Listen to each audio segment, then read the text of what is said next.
ao vivo. Olá, amigo internauta, leitor do Diário de Suzano. Você está no programa dessa entrevista e hoje eu estou aqui com Ademiro Lopes, mais conhecido como escritor Sacolinha. Ele vai falar sobre o novo livro dele, que se chama Dente de Leão, A Sustentável Leveza de Ser. E lembrando que você pode participar dessa entrevista encaminhando a sua mensagem para o WhatsApp do jornal, que é o 97569-1373, ou basta adicionar o seu comentário na própria página da live no Facebook do jornal Diário de Suzano. Bom, Sacolinha, muito obrigada pela presença e eu gostaria que você desse uma saudação inicial para o nosso amigo internauta que está nos acompanhando. Olá, boa tarde. Em São Paulo, uma tarde muito fria, chuvosa.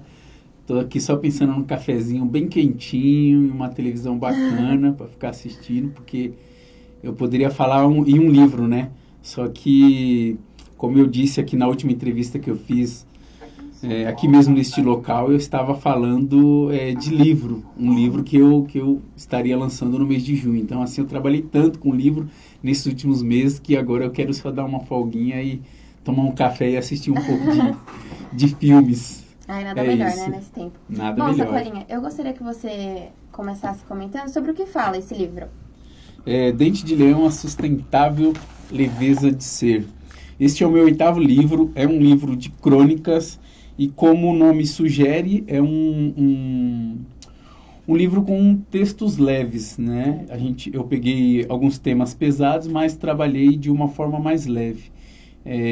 Dente de leão, por conta daquela planta, que é uma punk, que é uma planta alimentícia não convencional, né? Eu lembro quando eu era criança, a gente ficava no meio do mato, eu e a molecada, procurando os dentes de leão para soprar, né? Para ela sair por aí e se perpetuar, né? Dente de leão também porque a folha verde, ela lembra o dente de um leão, e não por coincidência, mas o meu signo também é de leão. E A Sustentável Leveza de Ser, que é o subtítulo, é uma brincadeira com o título do livro do Milan Kundera, A Insustentável Leveza do Ser, né? E aí, justamente, é sobre leveza que esse livro trata. Então, eu pego esses temas pesados, né? Tão pesado quanto o chumbo que a gente respira no ar, tão pesado quanto o agrotóxico que colocam nos nossos alimentos, e procuro tratar disso de uma forma mais leve, porque a gente está vivendo num mundo, assim, tão pesado e tão difícil de diálogo, né? Sim. Que às vezes quando a gente tem uma oportunidade de parar, respirar e ver com outro olhar, a gente também fala com outro olhar. Então é disso que fala Dente de Leão, A Sustentável Leveza de Ser. Sobre alimentação saudável, sobre exercício físico, sobre exercício da mente. Fala sobre o suicídio também, sobre a depressão e síndrome do pânico, que tem matado muitas pessoas. Eu digo aqui no livro que a maior preocupação na década de 90 das famílias brasileiras eram as drogas, né?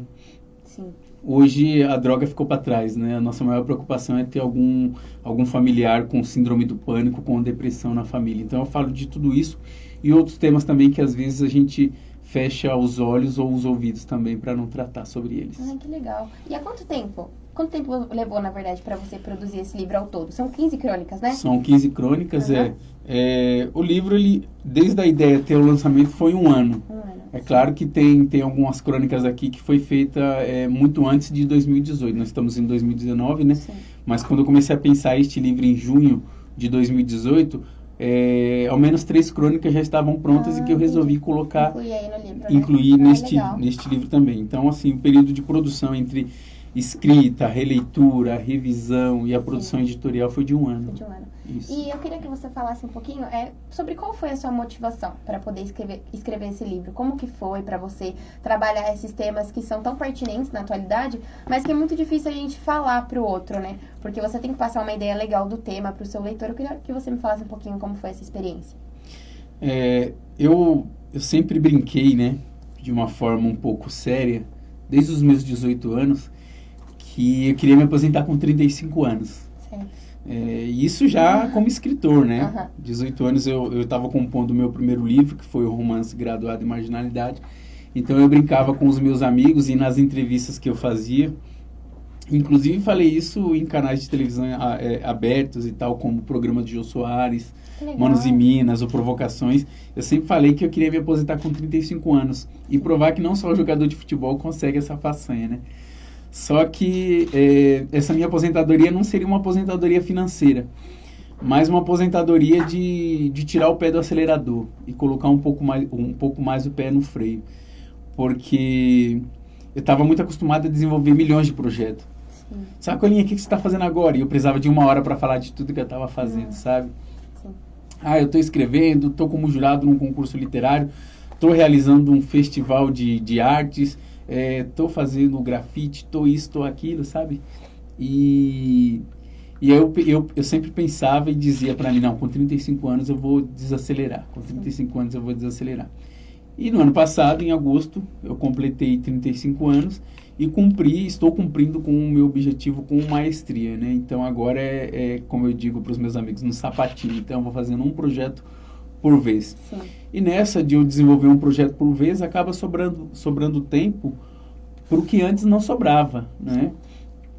E com esse tempo que me sobrou, eu comecei a ver muitas coisas que antes eu não via, né? Comecei a prestar atenção em muitas outras coisas que eu não prestava. Por exemplo, eu comecei a plantar em casa, no fundo do meu quintal, né, na minha horta orgânica, no primeiro momento porque eu fiz uma cisterna quando começou a faltar água em São Paulo, né, naquela crise hídrica, e aí eu não tinha onde usar aquela água toda, né?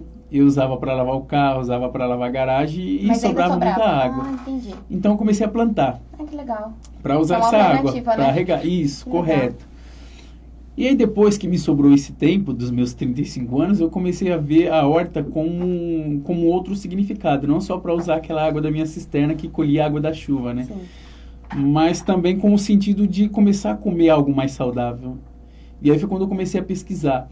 E horrorosamente eu descobri que, por exemplo, as mesmas indústrias que fabricam o agrotóxico da agricultura, que pode ser chamado de veneno também, são as mesmas indústrias que fabricam o remédio, né, da indústria farmacêutica. Que coisa estranha é essa, né? Ou seja, ao mesmo tempo que eu te dou a gasolina, eu te dou o fósforo também, né? Então, come o veneno e depois toma aqui um negócio para você se curar desse veneno. Entendi. E aí, essas minhas pesquisas, assim, foi me deixando de uma maneira, assim, tão maluca as minhas pesquisas, sabe? Que eu resolvi escrever sobre isso, né? Então, uma das crônicas no livro fala sobre o plantio, o cultivo de uma horta, não só como um passatempo, como uma terapia, mas como um ato político também, de dizer não àquilo que está sendo plantado, né? Legal. E de abrir os olhos das pessoas, que às vezes aquela coceira que ela tem no corpo dela não é por conta de uma virose ou uma alergia de que comeu algo, mas pode ser também daquela roupa que ela está utilizando. Sim. Porque o nosso algodão está sendo cultivado com agrotóxico, né? Sim. Da mesma forma que eu também via outros significados quando a gente inaugurou uma biblioteca comunitária lá no meu bairro, no Jardim Revista, em Suzano. Em frente à biblioteca comunitária tinha uma academia de musculação. Essa academia vivia lotada. E a nossa biblioteca, claro que a gente tinha o nosso público, mas comparado ao público da academia de musculação, era um público muito pequenininho. Sim. E aí eu comecei a refletir que as pessoas estão mais preocupadas em malhar o corpo e esquecem de malhar a mente também, né? Sim. E aí muitos acabam adoecendo. É forte, é bonito, é robusto e tal, mas a depressão, ela não vê se a pessoa é forte, se é fraca, parte, né? Esquece dessa parte. E aí, dessa forma, eu acabei cultivando esses temas, esses assuntos, e resolvi compor o livro nessa produção. E foi muito bacana, foi muito gostoso. E eu acabo tendo o livro como a minha Bíblia também, né? Então eu não escrevi para os outros, eu escrevi para mim também, né? Por exemplo, no livro eu escrevi algo que eu costumo fazer todos os dias, que é ler pelo menos 20 páginas por dia. Não importa o que, mas pelo menos 20 páginas por dia. Da mesma forma eu falo que todos os dias eu faço 1 hora de caminhada, de segunda a sexta-feira, né? Então, se em algum momento eu começar a me perder, eu deixar de ler essas 20 páginas por dia, eu deixar de fazer a minha caminhada, eu deixar de cuidar da minha horta, cuidar da alimentação, fazer uma terapia também para a cabeça, quando eu ler esse livro novamente, eu vou me pegar. Então, o livro é para mim também. Ai, que legal. E você começou a sua carreira de escritor quando? Foi em 2002 para 2003, foi em dezembro de 2002 para 2003. Quando eu comecei a compor um conto que tinha o título de Graduado em Marginalidade. Certo. Só que por inexperiência literária, eu estou falando olhando no celular porque vou compartilhar a live aqui, viu, gente? Por inexperiência literária, esse meu conto ele acabou virando um romance. Porque foram entrando vários e vários personagens na história, Sim. foi se criando várias cenas e daqui a pouco não tinha mais espaço para um conto. Então acabou virando um romance. Demorou 1 ano e meio mais ou menos para eu publicar, que foi quando eu percebi que as editoras elas não publicam um autor novo. Porque um autor novo ele demora pelo menos 2 anos para dar um retorno financeiro para ela. Então, quando eu percebi isso, eu falei, eu mesmo vou publicar o meu próprio livro. Sim. Então, eu publiquei Graduado em Marginalidade em 2005, mas em 2002, assim que eu comecei a escrever, que eu comecei a ler de fato e desenvolver palestras, projetos, eu já me considerava um escritor. Ai, que legal. E como que foi para você? Como que você decidiu isso? Que, eu quero ser escritor. O que te motivou? Então, foi uma coisa bem natural, né? Mas eu posso dizer que 1 ano depois que eu comecei a escrever, eu lia muito Coleção Vagalume para passar o tempo. Quando eu ia trabalhar lá em Itaquera, eu era cobrador de lotação em Itaquera. Então, eu saía daqui de Suzano todos os dias, saía do Jardim Revista às 3h30 da manhã, de bicicleta até a estação de trem. Ia até lá. E aí pegava o trem e ia até Itaquera. Na época a gente não tinha esse Expresso Leste, então era uma demora terrível para chegar até Itaquera. Então, nesse tempo aí eu comecei a ler, né, para passar o tempo. E foi quando 1 ano depois eu descobri Carolina Maria de Jesus, autora do livro Quarto de Despejo, Diário de uma Favelada. E aí eu falei, eu quero ser igual Carolina Maria de Jesus. Quero escrever sobre a minha favela, quero escrever sobre o meu povo. E aí sim eu considero isso como o meu início, como minha motivação. E qual foi o seu primeiro trabalho? Foi esse romance, né? Foi o Graduado em Marginalidade, um romance que eu publiquei, que foi publicado em 2005, agosto de 2005. E qual que foi o trabalho mais marcante para você ao longo desses 8 livros que você já produziu? O livro mais marcante, olha, o Graduado em Marginalidade foi um deles, porque era uma história que estava aqui na minha garganta, estava me sufocando, sabe? Eu não conseguia respirar, eu não conseguia salivar. E quando eu publiquei esse livro, eu me senti mais leve, sabe? E por incrível que pareça, até hoje é um livro que me mantém financeiramente, porque vende ainda, né? Inclusive, ele acabou de esgotar a 2ª edição, sai uma 3ª edição no final do ano. É um livro em que a molecada da Fundação Casa se estapeia, briga para ler. E quando eu falo isso, que eu falo que eu estou feliz por isso, as pessoas estranham. Mas como assim você está feliz por ver essa molecada, esses adolescentes da Fundação Casa brigando para ler o seu livro? Sim. E eu digo, olha, eles estão brigando para ler, né? Eles estão se matando para ler, isso que é bom, né? E um livro meu, né? Então eu fico muito feliz em dizer que eu sou best-seller nas Fundações Casas, né? Aí algumas pessoas podem pensar assim, grande coisa, né? Best-seller na Fundação Casa. E eu digo que é grande coisa sim. Mas pra você é diferente, né? É porque é muito fácil. Hoje em dia tem uma receita de você se transformar num best-seller mundial. Tem uma receita. Você escreve lá o que o público está querendo naquele momento e publica. Produz, se você tiver uma boa editora, um bom trabalho, um bom conselho editorial. Pô, agora eu quero ver ser best-seller num local onde as pessoas não leem e execram o ato de ler. Aí eu quero ver. É a tarefa mais difícil. É a tarefa mais difícil, eu consegui. Ai, que bom. E eu não sei se o Dente de Leão, A Sustentável Leveza de Ser, vai superar esse trabalho do Graduado em Marginalidade. Eu acredito que sim. Porque, como eu disse para você, foi um trabalho de 1 ano, foi um trabalho que eu me dediquei 100%. Eu estou muito feliz com o resultado. Antes mesmo do livro ser publicado, teve uma pré-venda que, assim, vendeu muito mais do que qualquer livro meu no primeiro mês. Sim. E os primeiros comentários que chegaram, as primeiras resenhas que chegaram pelas redes sociais, assim, são resenhas onde as pessoas estão felizes pelo que leram, onde as pessoas estão escrevendo coisas bonitas, coisas maravilhosas e críticas muito necessárias em respeito ao livro. Ai, que legal. E como que é ter todo esse reconhecimento? Como que é pra você? Olha, eu vou dizer que eu não me surpreendo. Não porque eu estou esperando isso, mas é que eu trabalho.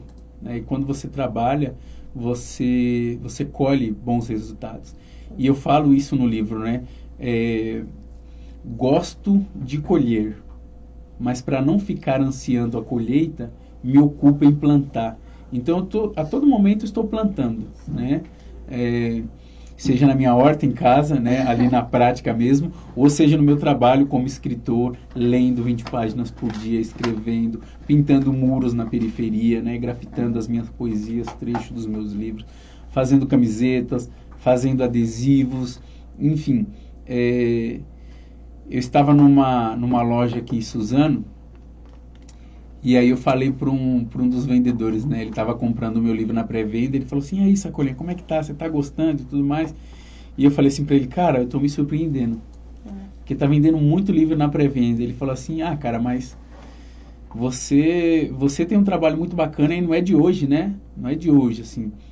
Você com o seu segundo livro publicado, você já estava na TV Globo, lá no programa do Jô, onde muitos escritores que têm mais de 20 livros publicados sonham em ir, você já estava lá no segundo livro. Chegar, né?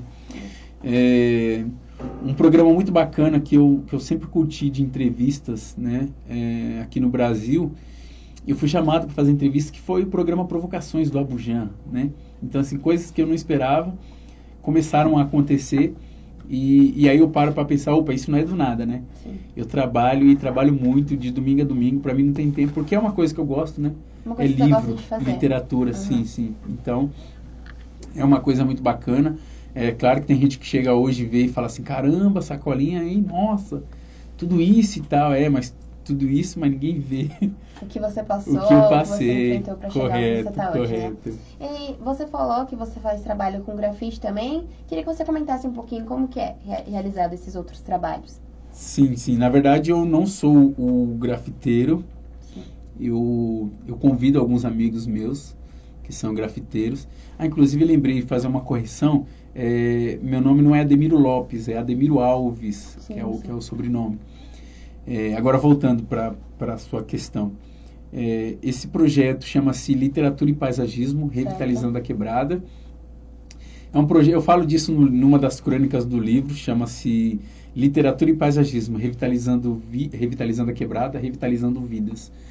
Eu digo que é um projeto que surgiu nas minhas caminhadas matinais, né? Eu gosto muito de caminhar na rua, né? Eu tenho uma esteira dentro de casa, mas que eu uso só em dias chuvosos, né? Sim.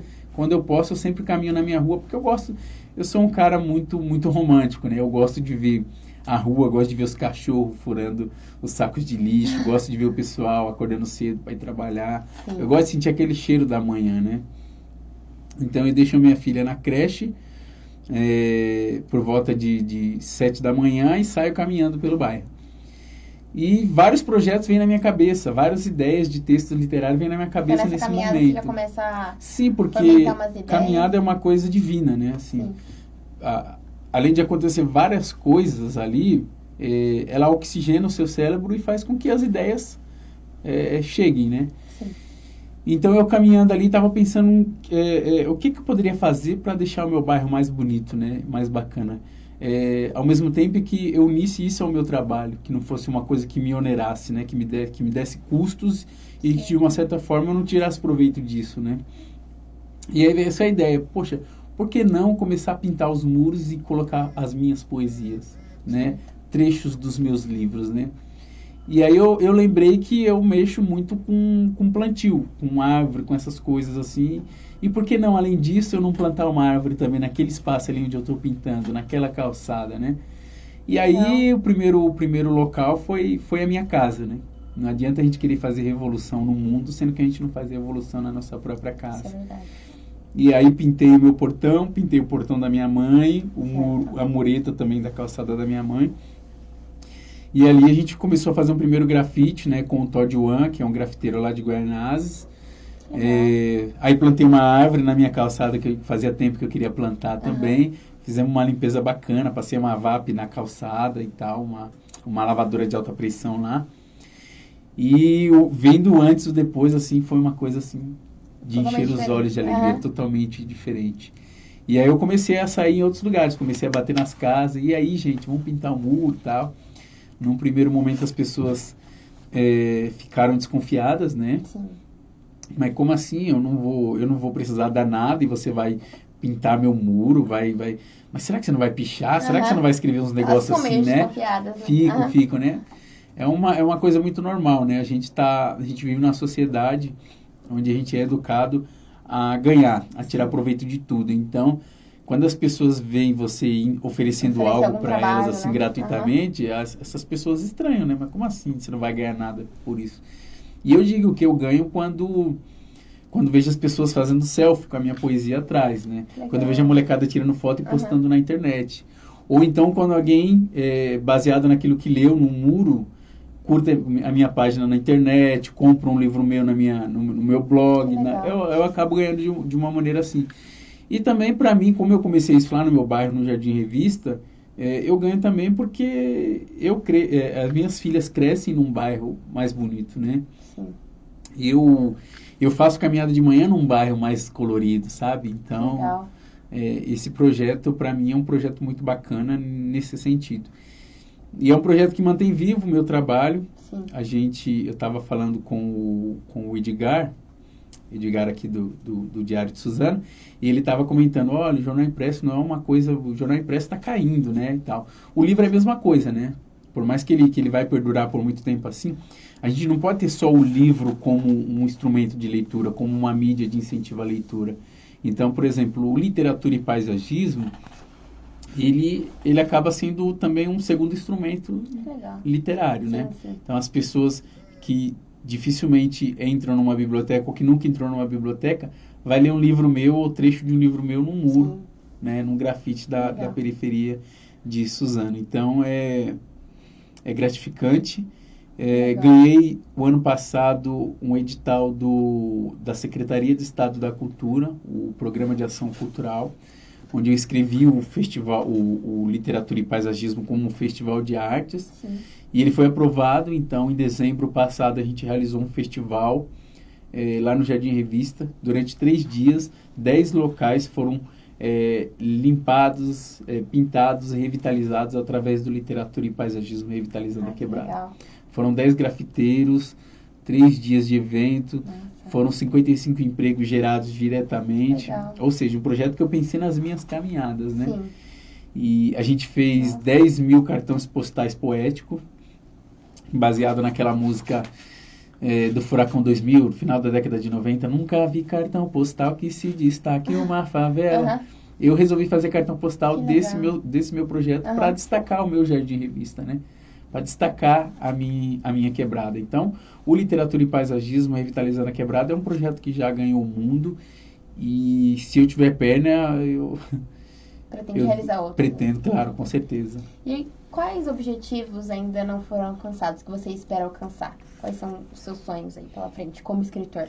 Olha, eu tenho muita vontade de ver um livro meu no cinema, sabe? Eu faz 2 anos que eu enveredei também para a área do cinema. Estou trabalhando com roteiro, né? Mas não com essa intenção de roteirizar um trabalho meu. Quando eu digo que quero ver um livro meu numa tela de cinema, assim, eu só quero receber os direitos autorais, sentar lá e ficar assistindo, sabe? Porque eu já tive o trabalho de escrever, eu não quero ter o trabalho de pegar e roteirizar. Sim. Às vezes é muito difícil para o autor do livro transformar ele num outro produto, né? Por exemplo, de literatura transformar em teatro, de literatura transformar em cinema. Então, eu sonho com isso, mas também porque eu gosto muito do cinema, né? Legal. Cinema brasileiro me cativa bastante, sabe? Eu gosto de sentar e ver o povo brasileiro na tela do cinema. Então, um livro meu, com certeza, não ia ser rodado em Hollywood. Então, ele vai ser rodado no Brasil. Então, é aquilo que eu gosto, né? Legal. Ou seja, os personagens brasileiros no cinema brasileiro, no livro de um brasileiro. Então, isso talvez é algo que eu quero alcançar, e uma meta que eu quero ainda atingir, sem muita pressa, né? É isso, é escrever para cinema também. É fazer muitos roteiros e ver meu nome subindo lá nos créditos lá, né? Roteiro, tratamento do roteiro, o escritor Sacolinha, é isso. Legal. E eu queria saber, uma curiosidade minha, de onde veio esse nome, Sacolinha? Sacolinha. Por que Sacolinha? Sacolinha é um pseudônimo literário, e eu ganhei inicialmente como um apelido, e foi na lotação. Lá em Itaquera eu era cobrador de lotação. Sim. Trabalhei dos meus 8 aos 20 anos, 12 anos, portanto, numa perua. Fazia a linha metrô Itaquera Cidade Tiradentes. E assim que eu cheguei para trabalhar lá no metrô Itaquera, tinha uma cultura de batizado. Os cobradores mais velhos, né, os cobradores que trabalhavam nas peruas, que já estavam lá, eles costumavam batizar esse novo cobrador que chegava, né? Aham. E uma das ações do batismo era arrumar um apelido para esse cobrador. E assim que eu cheguei, eu comecei a tirar sarro de um ambulante que eu conheci lá, que o apelido dele era Sacolinha. As pessoas apelidaram ele de Sacolinha, os outros ambulantes, porque ele nunca tinha sacola para dar para os clientes. Então você chegava lá, você comprava uma pipoca, um salgado, e falava assim, coloca numa sacolinha para mim. Ele falava, peraí que eu não tenho, deixa eu pedir pro outro amigo ali. Ele pedia pro ambulante, né? Só que ele nunca pagava essas sacolinhas que ele pedia. Então, os ambulantes resolveram apelidar ele de Sacolinha. Certo. E aí eu cheguei lá com 8 anos, eu pequenininho, né? Comecei a tirar sarro dele. Sacolinha? O nome do senhor é Sacolinha? Aí ficava tirando sarro, tirando sarro. E eu tirei tanto sarro que o apelido pegou em mim também. Ai, que legal. E eu não gostei, né? Então, quando você não gosta, o apelido gruda, assim, que é uma verdade. maravilha. E aí foi passando o tempo, fui me acostumando com esse apelido. E tá até Ou hoje. seja, isso foi em 1991, né? E aí quando foi em 2002 que eu comecei a escrever e percebi que muitos autores utilizavam pseudônimos, Sim. e eu resolvi utilizar um pseudônimo e não tinha pseudônimo melhor a não ser o meu Porque apelido. Sacolinha, né? Todo Ai, mundo que já me legal. conhecia, né, com esse apelido e ficou. Bom, voltando um pouquinho agora pro âmbito da literatura, quando que começou essa sua paixão? Da literatura? Da literatura, Então, desde foi adolescente? Não, pior que não, assim, foi com 18 anos, sabe? Sim. Em 2002, quando eu trabalhava, quando eu mudei para Suzano em 1998, né? Morava em Itaquera, na cidade líder. Em 98 a gente mudou para Suzano, eu e a minha família, e eu continuei trabalhando lá em Itaquera. Só que de 98 até 2002, eu ainda aguentei pegar o trem e ficar sem fazer nada, Certo. sabe? Eu não conseguia dormir no trem, até hoje eu não consigo dormir em transporte público nenhum, né? Pego o avião quando eu vou viajar, fazer minhas palestras, assim, é uma coisa de louco. Às vezes é 3 horas de viagem, eu não consigo dormir. Então eu leio, escuto música, escrevo, mas não consigo Certo, não dormir. consegue dormir. É. E aí 4 anos, de 98 a 2002, não conseguindo dormir no trem. Uma pessoa que nunca gostou de futebol e de novela, então no trem você dormia, eu falava de futebol ou falava de novela, né? Certo. E assim, alguma coisa eu precisava fazer para passar o tempo. Até 2002 eu aguentei. E foi então que em 2002 eu passei por uma situação que me mostrou que a leitura podia ser muito mais do que um passatempo. Eu comecei a ler como um passatempo. Certo.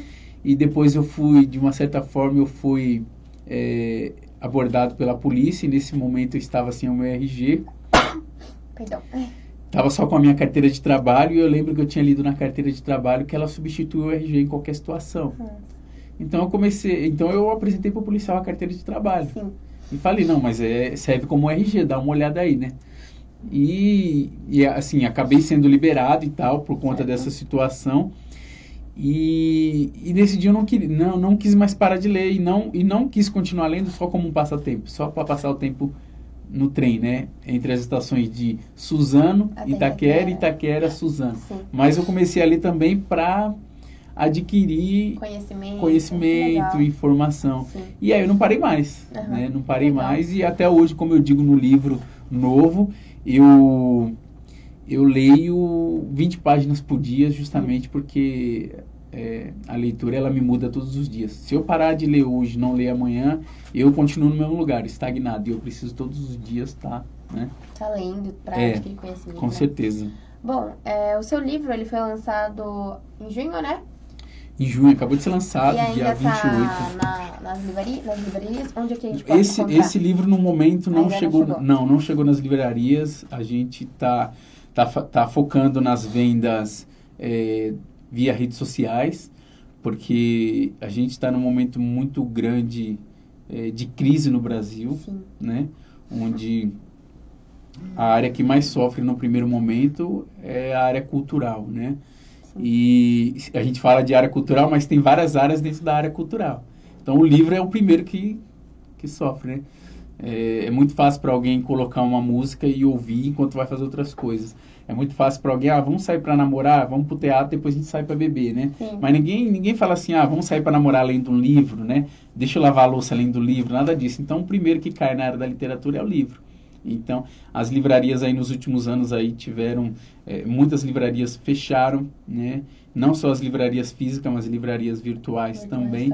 Então, as pessoas têm lido muito menos e, assim, mesmo aqueles que leem ou compram pela estante virtual, que é aquele sebo que tem na internet, que você compra livros usados por um baixo custo, ou pega emprestado nas bibliotecas, né?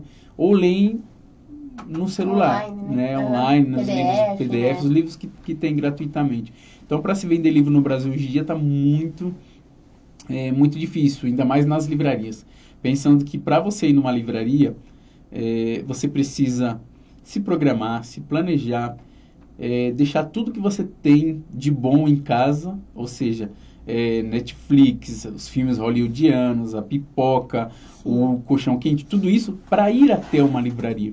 E quando você chega lá, tem milhares de livros. Então você pega lá um livro, por exemplo, um livro do Sacolinha que está lá no meio de várias outras lombadas na prateleira lá, né? Às vezes ele não está com a capa assim, mas ele está assim, né? Só com a lombada aqui. Para essa pessoa que deixou Netflix, deixou o filme hollywoodiano, que deixou o cobertor de tal, para ir até uma livraria, chegar lá e pegar o meu livro é uma coisa assim muito difícil, é uma em 1000 oportunidades. Então a gente está focando muito nessa coisa da venda virtual. Então a pessoa vai lá, compra, não precisa sair de casa, não precisa deixar seu conforto de casa e tudo mais.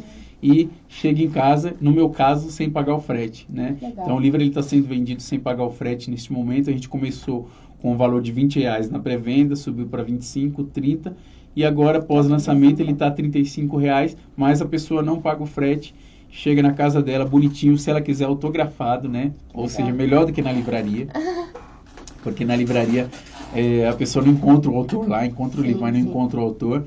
Então a pessoa tem a chance de dialogar comigo. Então é isso que eu gosto, né? Como eu disse para você, talvez o Dente de Leão possa superar Graduado em Marginalidade. Por isso também que agora eu estou tendo um contato mais direto com quem está adquirindo a minha obra. Então adquiriu a minha obra lá pelo PagSeguro lá no site, chegou o aviso para mim, eu já mando um e-mail para essa pessoa, você quer receber o livro autografado, né? Em nome de quem? Sim. Da mesma forma como assim, eu trato as pessoas como eu gostaria de ser tratado, né? Então, por exemplo, eu fiz um lançamento de livro aqui, que foi um lançamento que eu gostaria de ir, né? Então, eu fiz um lançamento de livro que teve muito a ver com o livro. Então, eu levei lá a Alan de Freitas, que é a minha companheira, que ela faz string art, que é um artesanato feito com prego na madeira, prego e linha. Né? Então ela fez a capa do livro ao vivo, enquanto ela falava, ela fez a capa do livro ao vivo, enquanto estava rolando bate-papo. Levei também Michel Iacchini, que é um poeta lá de Pirituba, que prefaciou o livro, e ele fala muito de alimentação viva. Enquanto ele estava falando sobre alimentação viva, ele estava produzindo um suco totalmente saudável, né? Um suco só com alimentos vivos ali na hora, e é o mesmo suco que foi servido para o pessoal experimentar no coquetel. E a gente finalizou com meditação. A gente colocou toda a plateia para meditar. Assim, as fotos são lindas. Depois você entra lá na minha página, lá no Facebook, você vai ver o povo meditando. Que legal. Né? Assim, tirando aquela pressa. Tem essa interação entre você e o seu público, né? Sim. Foi, e o coquetel foi uma coisa, assim, maravilhosa. A gente teve torrada de multigrãos com patê de ora pronobis, sabe? É uma planta que a minha mãe, é uma punk também, uma planta alimentícia não convencional, que minha mãe, quando estava grávida de mim, ela sentiu o desejo de comer ora pronobis, sabe? Então a gente fez um patê de ora pronobis, serviu para o público lá. A gente fez um mix de amendoim, uva passa e nozes, suco de manga com manjericão da minha horta, manga com gengibre, manga cremosa, sabe assim? Um lançamento que teve tudo a ver com o livro e da forma que eu gostaria de ser tratado num lançamento também. Por isso que eu gosto de ter contato direto com o meu leitor. Seu público, né? Correto. Bom, Sacolinha, a gente está encaminhando para o final da nossa entrevista. Queria saber se o senhor gostaria de acrescentar mais alguma coisa, fazer um convite para o amigo internauta poder conhecer o seu livro, conhecer o seu trabalho. Pode ficar à vontade. Então vamos lá, vamos falar as páginas aí, né? No Facebook eu tenho lá minha página Escritor Sacolinha. Curta lá, que você vai acompanhar todos os meus trabalhos. Tem o meu perfil, que é Ademiro Alves, já está lotado, mas tem outro perfil que é o Sacolinha Ademiro, ok? No Instagram é escritor.sacolinha. Tudo que for postado numa página ou no perfil é postado no outro também, então é a mesma coisa. Seguir um está seguindo os outros também. E lá vocês têm o link para adquirir o meu novo livro, O Dente de Leão, A Sustentável Leveza de Ser. Gosto de dizer que é A Sustentável Leveza de Ser, né? Que as pessoas confundem muito, né, com o livro do Milan Kundera. Então as pessoas falam a sustentável leveza do ser, não é de ser. Vamos ser mais leve e vamos ser mais sustentável. Lá nesses links aí, vocês também podem adquirir os meus outros livros. Como eu disse, Dente de Leão é o meu livro, é o meu 8º livro, meu primeiro livro de crônicas, mas eu tenho outros 7 livros que estão todos no ramo da prosa também, como conto e como romance, né? Então tem Graduado em Marginalidade, está esgotado, mas tem lá o Estação Terminal, Manteiga de Cacau, Brechó Meia-Noite Fantasia, que foi o meu último livro de contos, também muito bacana, está tendo um retorno muito legal da crítica literária. E lá também nesse link você pode adquirir as camisetas que a gente tem feito aí com frases do livro. Então, por exemplo, a frase que eu citei aqui, gosto de colher, mas para não ficar ansiando a colheita, me ocupa em plantar, tem na camiseta que a gente acabou de lançar. Tem outra frase também muito bacana que é assim, não quero que a minha vida seja uma eterna espera pela sexta-feira. A gente também fez camiseta e fez também uma camiseta de uma poesia que eu gostaria de recitar aqui, bem curtinha, que fala dessa coisa do equilíbrio, né? Sim. Eu falei da biblioteca comunitária lá no bairro, com a academia, né? Que as pessoas estavam mais preocupadas em malhar o corpo. E aí eu fiz essa poesia que tá numa das camisetas que a gente está comercializando também lá no link das minhas redes sociais. Chama-se Estética. Ele malhava para ela. Ele malhava para ela, mas não surtia efeito. Então passou a ler e descobriu que malhar a mente é também um ato de beleza. Sacolinha. Olha só. Pois então, tem isso. Essa frase também? Tem essa poesia numa das camisetas lá. E eu tenho meu blog também, né? Porque eu sou daqueles caras românticos ainda, né? Como eu disse, da caminhada e tal. Então, assim, por mais que a gente tenha Instagram, Face, eu não largo o blog, né? O blog ainda continua sendo o nosso espaço, onde a gente arquiva os nossos textos, as nossas imagens e tudo mais. Facebook, Instagram parece propaganda, né? Tem 3 segundos ali, você aparece e depois some no mundaréu de coisas. Mas o blog não, o blog tá lá a hora que você entra, tem uma atualização, mas você quer ver outras coisas, tem também. O meu blog é sacolagraduado.blogspot.com. Entra lá que você vai acompanhar o meu dia a dia, todas as coisas que eu posto, que eu falo, e vamos que vamos. No YouTube eu também tenho um canal, mas eu não sou youtuber, ok? Meus vídeos são todos caseiros, não são editados, são brutos mesmo. Eu pego o celular lá e começo a gravar aquilo que eu quero falar naquele momento, posto e já era. Na próxima semana eu vou gravar um vídeo aí de 8 minutos falando de tudo que me chama a atenção neste livro, desde a fonte, né, que é muito bacana, uma fonte bacana para quem tem problema de vista, para a galera do EJA, né, que quer ler e acha aqueles livros muito pequenininhos. Vou falar do material que foi usado aqui, né, do papel, que também não fere, não polui as suas vistas, do tamanho do livro, do material que foi utilizado, como que a gente fez todo esse material. Eu vou falar, inclusive, dar várias dicas também para quem quer publicar o seu primeiro livro, ou quem está escrevendo aí o seu primeiro livro, legal, beleza? Sacolinha. Bom, parabéns pelo seu trabalho, muito obrigada pela presença, o jornal agradece. Obrigada, minha internauta, você que nos acompanhou até esse momento, e até uma próxima entrevista.